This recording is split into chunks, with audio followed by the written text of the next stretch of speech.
Good afternoon, friends. Today I want to share and talk to you about how fragile trust and love can be in a relationship, and how important it is to treat each other with care so as not to destroy what you have built together. Pete and Tina's story is a prime example of this. This story will unfold a very interesting and, at first, confusing life situation of these two lovers, but I think that each of you will be able to learn a lesson from it.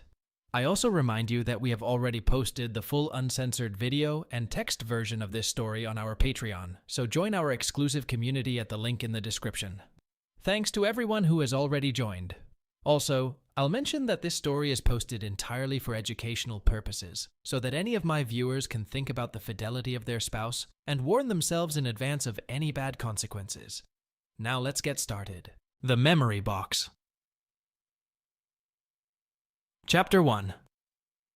It was a Sunday evening, and 26-year-old Pete was driving Tina, his wife of 3 years, home from the pub. She had been out with friends, called him for a ride, and he picked her up. She told him she'd enjoyed chatting, shared a bit of racy gossip, and then got carried away with something on her phone. She wrinkled her nose in obvious disappointment. "Something wrong, love?" asked Pete, casting a brief glance at the petite 24-year-old brunette sitting next to him. Tina flinched slightly. She hadn't realized she'd done that. "No. Well, not really," she explained hastily. "I was supposed to meet Emma for drinks on Thursday, but she cancelled." She looked at him and smiled. "But you're going to do just fine." Pete smiled back, but she had already returned to her phone. At first, he was going to continue the conversation, but he remembered his father's advice. When faced with several options, the first thing to consider is to do nothing. Compare all the likely outcomes of your actions against that before deciding what's best to actually do.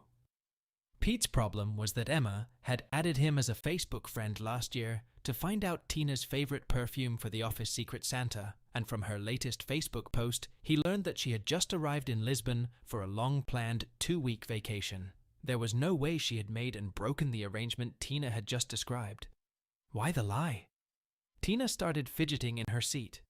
"Jesus, the last glass of cider went through me. I really have to pee." "Should I stop somewhere?" he asked. "No, I think I can bear it until we get home," she replied. "But don't delay, for God's sake." She went back to her phone. When they entered the house, Tina dashed through the kitchen and into the bathroom, dropping her phone on the granite countertop as she went. Pete adored his wife, but he wished she would be more careful with her things. He'd already replaced 3 security screens this year, and it was only June. He picked up the phone and flipped it over to check the screen. Everything was fine. But what the hell was that? At the last second before the screen went to sleep, he saw the profile page of some website called Infidelity, and he was sure the thumbnail showed Tina, but that wasn't the name listed on the profile. The rest of the evening passed in silence, with Tina talking on the phone and Pete sitting quietly and thinking. Eventually, she stood up. "I have to go to the bathroom again, and I'm tired. I'm going to go to bed. I'll see you in the morning." She left him alone with his thoughts. The next morning, Pete was up earlier than usual, and Tina had just gotten out of the bedroom before he was about to leave the apartment. "Didn't sleep well last night," he explained. "Decided to get up early so I wouldn't bother you." He kissed her goodbye. When he got to the warehouse where he ran the local distribution department, he wasn't in a bad mood, but he wasn't particularly happy, so when he heard Jason call out, "Hey bum, get your gay ass over here and help me rake this stack," he stopped, turned around and walked back into the receiving area. "Jason, into my office, now!" Pete stormed into the office block and calmed down enough to ask Jenny, their receptionist, secretary, and basically the heart of the business, to call security and ask someone to join him in the office as soon as possible. A few minutes later, Jason appeared, followed by Dave, the most experienced security officer, ex-military, straight as death, hard as a nail. Pete nodded to Dave, then looked at Jason. "Jason, you're suspended for 1 week without pay, and if I have it right, you will not be reinstated." "What the hell?" exploded Jason. "You've been warned too many times for bullying and harassing coworkers. What I heard this morning was the last straw." "It was just a fucking tease," Jason protested. "Slacker, get your ass over here," Pete muttered. "This is harassment, and I won't tolerate it in front of me. Dave will escort you off the grounds. Don't come back until you're told you've been reinstated, and don't contact any of your co-workers to get them to cover for you. Dave said quietly, I served alongside men who loved other men. They fought, shed blood, and some died, just like the rest of us. Every one of them was a better man than you'll ever be, you mouthy little piece of shit. Pete smiled as Jason stooped and walked out, muttering to himself. He stopped smiling, remembering the paperwork involved in firing and replacing even a useless asshole like Jason. After lunch, Pete called the goods receiving team into his office. There were only 3 of them left after Jason left. He looked at Lee, who was the recipient of Jason's banter. Lee, I'm sorry you had to endure that. He looked at the other 2. Did it ever occur to you to tell Jason off for the way he talked to your comrade? Both looked embarrassed but said nothing. He dismissed them and got to work. It was 3 o'clock before he took the time to look at the website he'd noticed the night before. Infidelity, the splash page read, a site for the extramarital. When he read further, a place where singles can meet married men and women for love without commitment, his heart ached. His heart felt like it had been ripped out of his chest. Real, physical pain. He tried to log on to the site, but it did not allow him to view the regular pages. Users had to register with a photo and pay for membership by card. He couldn't risk his name or picture appearing on the site. He needed a believable proxy, a young, good-looking avatar. In fact, he realized he needed Lee. He left the office and headed for the merchandise check-in counter. The team didn't notice him at first. They worked together, quickly, quietly, and efficiently. He realized that without Jason, they had time to do twice as much. Great. Lee, he called out. They all looked up. Lee, can you give me 10 minutes when you're done in there? Lee gave him a thumbs up. At 5 to 4, Lee knocked on the office door. The guys said they'd finish without me. I guess they're trying to make up for not sticking up for me. Pete stood up. Come on. I'm buying you a pint of beer. I've got a favor to ask. Have you got all your stuff? Lee nodded. 10 minutes later, they were seated in a quiet corner of a local restaurant in front of a couple pints of beer. Lee, I need to ask you some personal things. I'd like you to be honest, and when I'm done, you can tell me to fuck off. And I give you my word there will be no repercussions. All I ask is that whatever we say here today stays between us. First of all, you're not the one, are you? Asked Pete. Lee hung his head. No, he said quietly, his eyes filling with tears. I just don't know how to talk to women. So, Pete guessed. Because you don't show up to work every morning and brag about non-existent chores like the rest of us do, Jason has decided you're the one? Quite so, Lee agreed. I guess you don't have many relatives since you're so shy. Lee sighed. Only child, my mom died young and my dad drank himself to death. Now I live with my grandmother. She takes good care of me, but she never taught me how to, socialize. Pete pondered how far he was willing to go. To hell with it. Lee, I think my wife may be cheating on me, or at least getting ready to. He explained the website and showed the home screen of his phone. I can't register under my name, and there's no point in taking some guy's picture off the internet in case Tina asks for another picture in a suit or at the gym or something. I'm asking you if you're willing to sign up and see if my wife asks for one. Pete paused and took a deep breath. If my wife asks you to make love to her. Lee sat stunned. Really? I hope I'm wrong, but I think she was hoping to meet someone on Thursday, but he cancelled. If we get a questionnaire in for you this week, I think you might be the next one on her trail. But what if she asks to see me? Said Lee. If that happens, all I ask is that you give her every chance to change her mind. If she decides to stay with you, to do this with you, she's no longer my wife. Do whatever you want. She's a terrific lover. If she's willing to let you possess her, make the most of it. I give you my word, it won't bother me anymore. Lee thought for a full 5 minutes. Pete sat in silence, not wanting to put any pressure on the guy. Eventually, Lee spoke up. So, will you help me put my profile on this site? Pete nodded. And I'll just register with my picture and pay by card? Yes, Pete agreed, and I'll pay you back in cash. Then if your wife contacts me, you can help me with the answers. Exactly.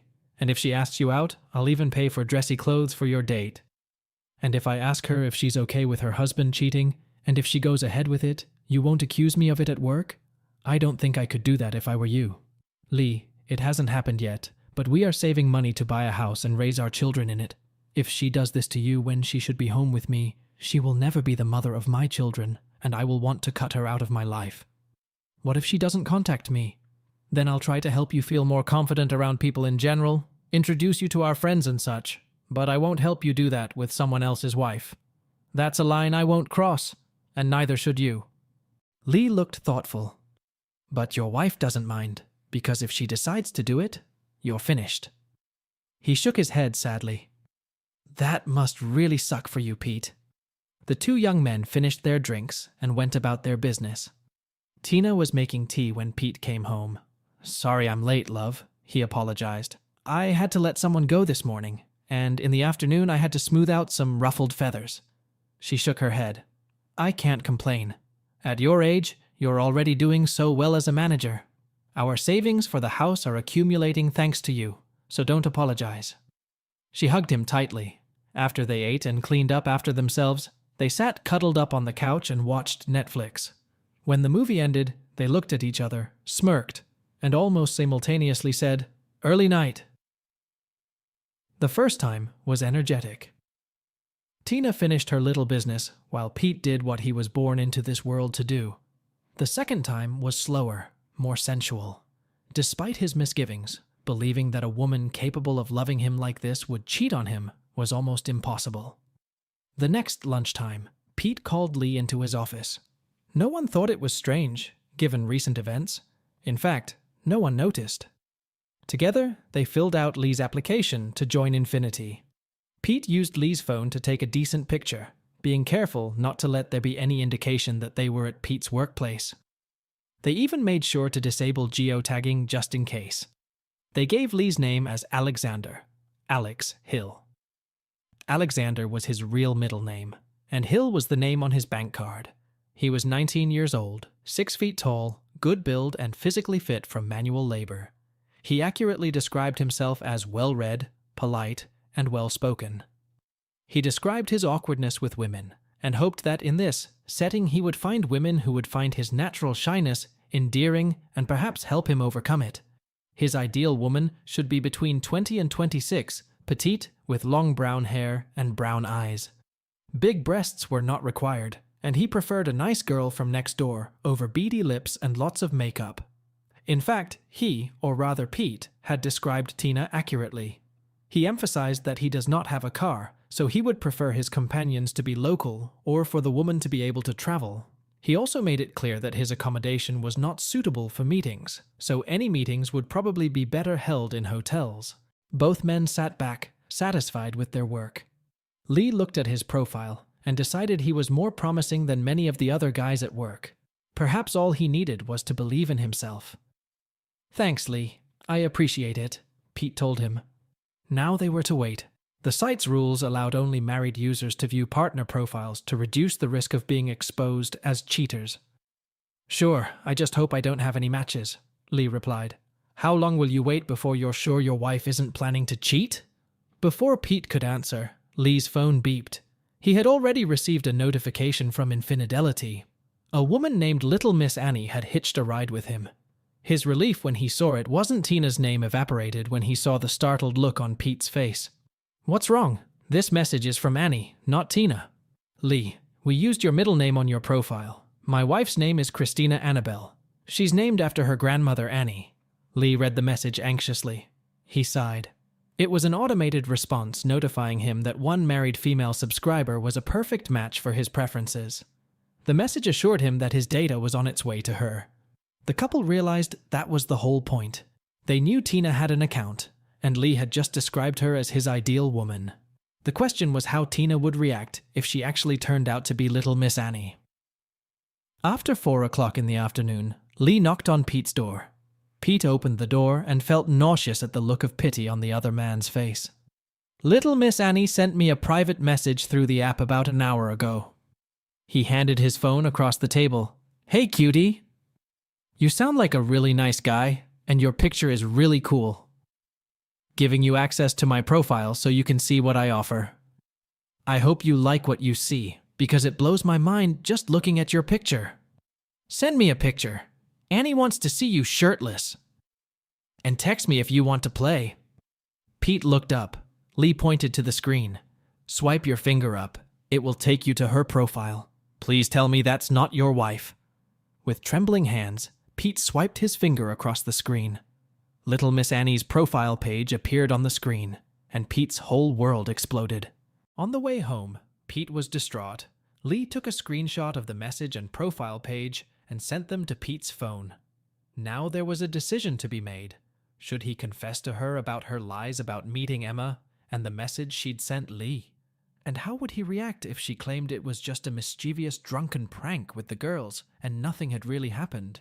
If he didn't do anything about it, he would have to act like everything was fine until she met Lee, or she wouldn't. Was he that good of an actor? In the end, he decided that confrontation was pointless.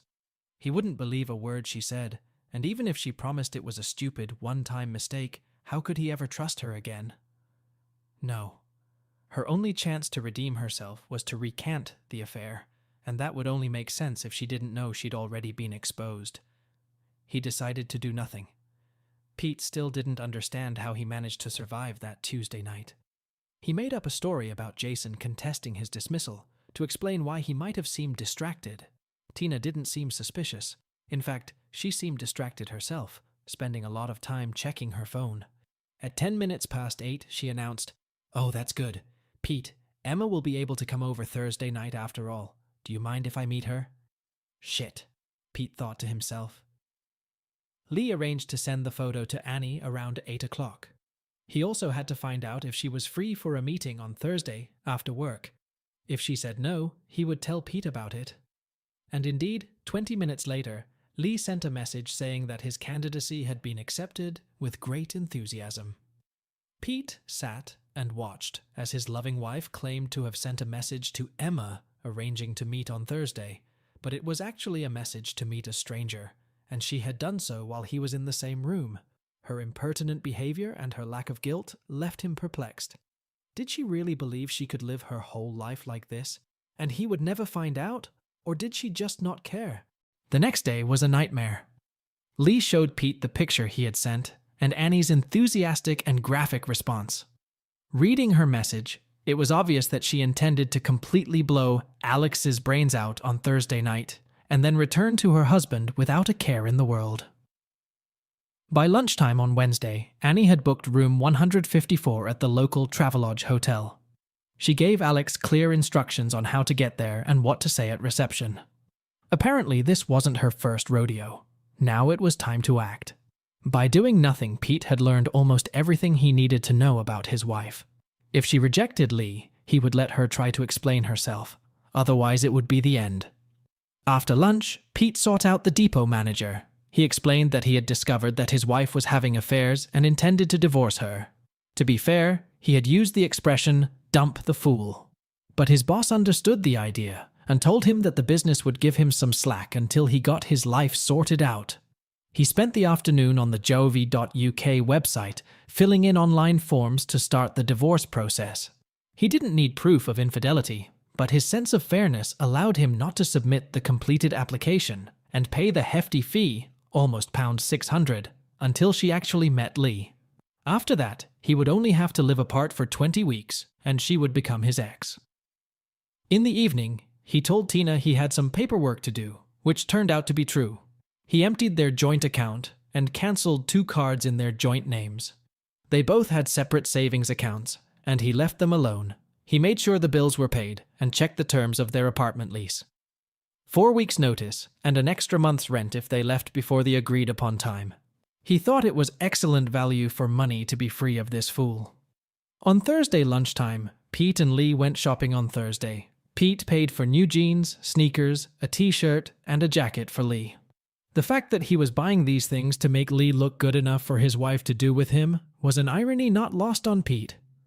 This day was the worst Pete had ever experienced. He almost threw up when he tried to eat the lunch he had packed that morning. He checked to make sure his phone was fully charged and organized the images in the phone's gallery, then went down to the packing department and dialed up some boxes. Tina had sent him a text saying that Emma wanted to meet early to get something to eat. Pete could only imagine what Tina wanted to eat that evening. He replied that he was still trying to work things out with Jason, so he would be home late. It almost killed him to close the message with a "have a good time" wish. Pete sought out Lee. "It's a total slag, but I'll say it anyway.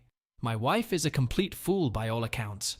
I have no idea how many men she's already dated since we got married. I don't want to know. She's nothing to me now. You've done everything I've asked you to do, so if you want to leave, that's fine. But if you want to use the wrong cow for training, go ahead. The choice is yours." Lee looked at his boss. "If I thought you still cared about her, I would have left. But..." He paused to consider this. "It seems karma is such that the false identity we created gives you definitive proof that she was promiscuous behind your back. Another thing, Pete. The guys here still talk about me when you're not around. I'm going to go tonight and ask her if I can take a picture of us doing it to show the guys at work. You say they brag about the non-existent hookups.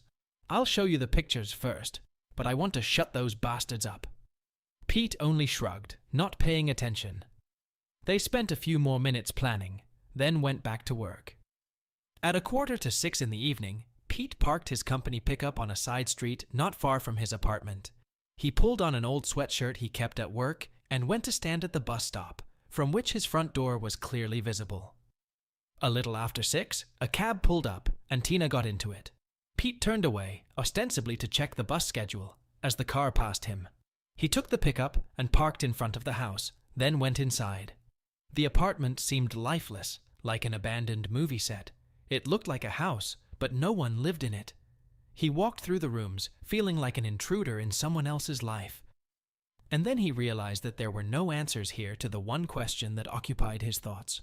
Only she could explain why, and he would never speak to her again to ask it. He shook himself up and got down to business. He shook clothes out of his closet and drawers. The everyday stuff went into his suitcase. Anything that had to do with Tina, like his wedding suit or the funny Christmas sweater she'd bought him, he tossed on the bed. Then he went through his household things. The things given to him were on the kitchen table. Except for the gifts from Tina, they were on the bed too. His books lay on the table, unless they were from her. In an hour, he had divided the possessions of two people who had promised each other they would grow old together. 3 fucking years, he thought, pulling the last of his clothes out of the bathroom closet. She's barely lasted 3 fucking years. He noticed a missed message on his phone. It was from Lee. "I'm really sorry, Pete. I only have a minute while she's in the bathroom. I tried, but she just laughed and said that what hubby doesn't know won't hurt him." Pete replied, "Not your fault. Thanks for trying." He barely remembered the next 10 minutes. His heart was breaking. Eventually, the tears stopped and he went back to work. The everyday things went into one box and the non-essentials went into another. Initially, he wondered where to store all of his belongings. After looking at the 2 boxes and 2 suitcases, all that was left from his marriage, he realized that most of his stuff would fit under the single bed in his father's bungalow. He still had 2 things to do. Tina, like many women, kept a keepsake box. In her box were all the cards Pete had ever sent her, tied with blue ribbon. Birthday, anniversary, Christmas, and Valentine's Day cards. He ran them through the paper shredder and tossed the scraps on the bed. He did the same with the cards she'd sent him, and then shredded the cards she'd kept from family and friends accepting invitations to their wedding. He left the nearly empty box on the bedside table.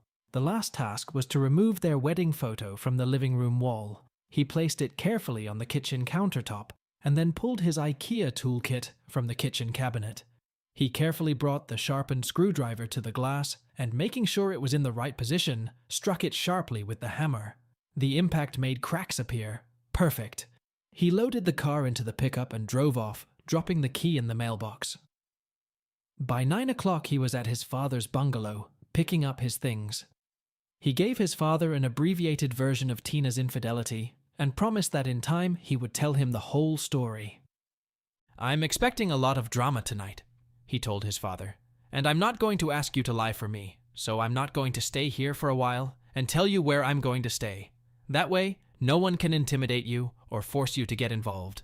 Don't let them use your phone to contact me, and don't agree to pass messages. If Tina or her parents try to get you involved, just tell them that I will gladly block your number to protect you." "Are you sure you're doing the right thing, son?" his father asked. "I'm sure," Pete replied. "I took your advice and let the situation develop until it was clear what I needed to do. If I had reacted too quickly, I never would have known what she was capable of." Father and son embraced, and Pete left. At about 10 to 10, Pete was sitting in the small B&B room he had booked that morning when he received another message from Lee.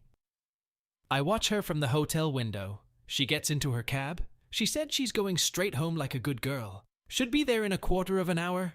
Damn, I'm so sorry." "You shouldn't. At least now I know," Pete replied. He logged into the completed divorce application, added his electronic signature, and entered his credit card information to pay the fee. Pete took a deep breath and clicked the Submit Application button. He logged into Facebook and changed his relationship status to Separated. He then logged onto his homepage and, in response to the question, "What's on your mind?" wrote, "My wife thinks it's fine." He attached a screenshot of her infidelity profile screenshot and changed the feelings status to Broken. Tina didn't see it right away because she didn't have a Facebook account. She relied on Instagram. He was sure one of her buddies would eventually tell her that she had been exposed. He looked at his watch. 10 o'clock. He called Tina's father. "Hey, Pete, why are you calling at this hour? Is everything okay?" "Look, Eddie, there's no time to explain. Tina is on her way home and will be there in 10 minutes or so. I think she's going to be upset and she needs someone by her side. You and Janet had better go now and call me when you get there. Then we can talk." "What's going on, Pete?" "Eddie, just fucking leave." Pete hung up the phone. Pete sat back and contemplated the pain he was going to cause Tina's parents. Eddie was looking forward to being a grandfather, and he was going to be one hell of a grandfather. Just not for my kids, Pete thought sadly. Janet was a sweet woman who was trying to fill the gap left by the death of Pete's birth mom when he was still a teenager. 7 minutes later, Pete's cell phone rang. Oh my God, Eddie must have moved. "Okay, we're at your front door. What the hell is going on?" Eddie was starting to get angry and scared. "Call me when Tina arrives and I'll explain everything. Don't worry about her. She's not hurt or anything. It's just complicated as hell, but you need to be there for her." He hung up the phone again. It wasn't long before Pete's phone rang again. "Okay, Pete. Tina's paying off the cab right now. So, for the last time, what the fuck are you playing at?" Pete's mouth was almost too dry to speak. "I'm sorry, Eddie. Though fuck knows why I'm the one apologizing. Ask Tina where she's been." "Pete, what's going on?" "Just fucking ask her, Eddie. Just ask her where she's been." Pete had heard her father ask where she'd been. "Pete, Tina says you know where she's been. She told you. She was out with Emma." "Eddie, Emma's in Portugal. She's been there for a week and won't be back for another week. So ask Tina again. Where has she been?" Eddie was starting to get angry. He got back on the line. "Tina said she was actually out with the gang from the office, but she didn't want to tell you because there were some guys with them and she didn't want you to be jealous. She promises that nothing happened. She's sorry she lied." "How many people were there, Eddie?" Another pause. "She says there were about a dozen of them, but they all stayed in the pub together. I know that sounds bad, but she swears nothing happened." "Is that right, Pete?" "She was being stupid. She knows she shouldn't have lied. But is that true now?" "I'm sorry, Eddie. Ask her if room 154 at the Travelodge can really hold 12 people." There was a long pause, and concerned voices were heard. "Pete, Tina's throwing up in the gutter. What the fuck is going on?" "Go inside," Pete told him, "and call me back when you open my next message." Pete opened his phone's photo gallery and sent Annie's profile screen to Eddie's phone. 2 minutes later, Eddie called back. Pete could hear Tina sobbing in the background. "What are you showing me, Pete?" He could hear Eddie pleading that this was a mistake. "Eddie, Tina has to tell you the truth. It's not fair for me to take it out on you. Tell her I can send you pictures all night until she stops lying." "She doesn't say anything. She won't stop crying." Pete sent a screenshot of the message Annie had sent to Alex. He returned to the conversation. "Eddie, Tina created that profile months ago. I only recently found out that she was posing as Little Miss Annie on an infidelity site to meet men for you-know-what. Here is the message she sent to her last man. She sent it while I was in the same room. She pretended it was to Emma.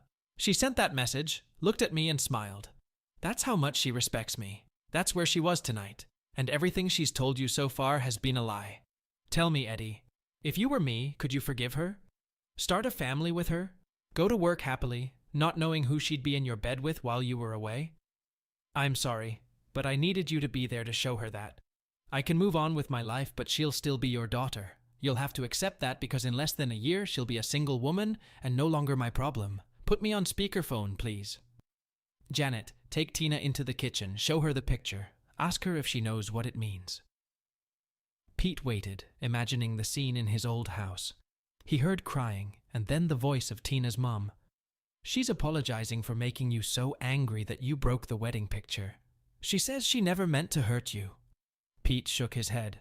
She doesn't understand yet. Tell her to look more closely at the painting. Where is it broken? There was a momentary pause in the conversation. Then Janet spoke again, overlapping sobs. She understands now. She broke your heart. That's why you broke it there. She just keeps saying she never meant to hurt you. She never meant to hurt me? This could have been easily avoided. She could have not paid to join a site for adulterers. She could have not dated strangers. Not hurting people isn't freaking rocket science. You just have to not do hurtful things. And my wife? Tonight she was laughing with her lover and telling him, what hubby doesn't know won't hurt him. She never meant to hurt me. No, she just didn't care. Never mind, we're almost done, Janet. I'm sorry, but there are 2 more things left to do. Take her to the bedroom and ask her if she understands what the things on our bed mean. Eddie's voice this time. Tina is almost hysterical. Her mother is trying to calm her down. Tina says all the things on the bed are things that were special to the 2 of you. You moved out and left everything that reminds you of her. We don't understand what this shredded paper is. It's all right, Eddie. Show her the box. Ask her what was in there before. Pete heard Eddie relay the message, followed by a cry of anguish as Tina finally realized how deeply she had hurt him. What the hell did you do? Asked Eddie, shocked. I've never seen anyone in such a state.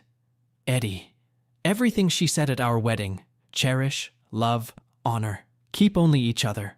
It didn't make sense to her. It hasn't even been 3 fucking years. We've been saving money to buy a house and raise our kids, your grandkids. And how does she honor me? Dating strangers she finds on the internet. All the cards she sends me, telling me how much she loves me. They are meaningless, they are lies, and I destroyed them because they no longer had any value or meaning. My postcards to her, the replies to the invitations to our wedding, all of it is just so damn meaningless to her. Eddie struggled to get the words out. His voice was thick with emotion, struggling to be heard over his daughter's wails and his wife's sobs. We didn't know, Pete. We never suspected. I can't explain, and I won't try to justify it. I know, Eddie. You and Janet are not to blame for Tina's choices, and I'm sorry I put you through that.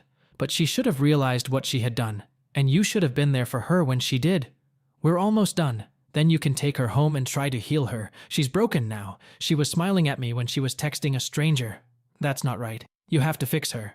But in the future, I will only talk to you or Janet. Not with her. Never to her. Not after what she did to me. Pete sent one last message with a link to their divorce filing. Then he disconnected the phone and burst into tears. Hello, dear viewer. What do you think of the beginning of this story? Be sure to leave your opinion about the story in the comments, and I'll explain it for me and for you in the meantime. Let's think about it. Why did Tina cheat? What was she lacking in her relationship with her husband? Maybe she lacked attention, care, or felt lonely. Or maybe she was just looking for a thrill. We don't know for sure, but part 2 will help us uncover these mysteries. Either way, instead of talking to Pete and solving the problem together, Tina chose to lie and betray him. And it shattered the fragile trust between the couple. What's my point? Viewers, don't lie and betray your loved ones. If there are difficulties in the relationship, look for a way out together. Talk, share your feelings and experiences. Only in this way you will be able to keep love and survive all the difficulties. And what happened next with Pete and Tina? Did they manage to overcome this crisis? I will tell about it in the next video, And if you do not want to wait, then be sure to go to our Patreon and watch the full version. All the best, dear viewer.